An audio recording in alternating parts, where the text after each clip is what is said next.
Hey, thanks for joining me today. I've got a great question from Twana in Maryland. She writes, are you signing new talent?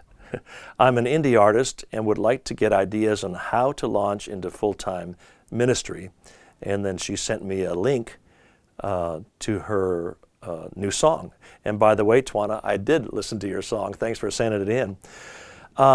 As a producer, I'm always looking for new talent. I've always got my ears open, my eyes open to see what's happening out there.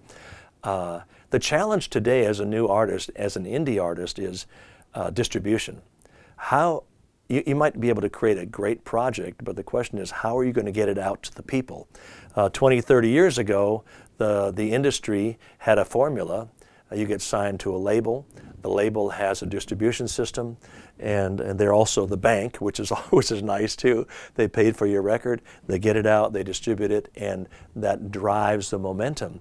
These days, it's a different marketplace completely, and we don't have the same system, don't have the distribution system we once had. But what do you have? You've got social media. You've got YouTube, you've got Instagram, you've got a lot of places that you can get your song out there. So for any indie artists, I would encourage you to just use whatever you have. You don't have to spend money and create a whole CD.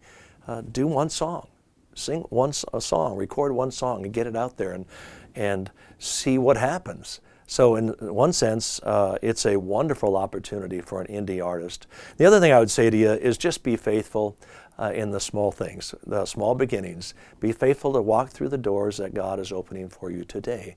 I was in my early 40s, late 30s, early 40s, before I ever led worship for the first time in front of a lot of people. And I was a guitar player and a trombone player. And I traveled around with a group for 10 years all over the world. We did 3 concerts a day, morning, afternoon, and evening at 3 different venues.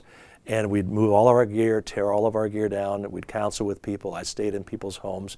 So for about 10 years, I did about 1,000 concerts a day, just trying to figure out who Don Moen was. And that's why I don't take myself too seriously these days. And nowadays, people see somebody on YouTube, they see an artist online, they say, I want to be that person tomorrow.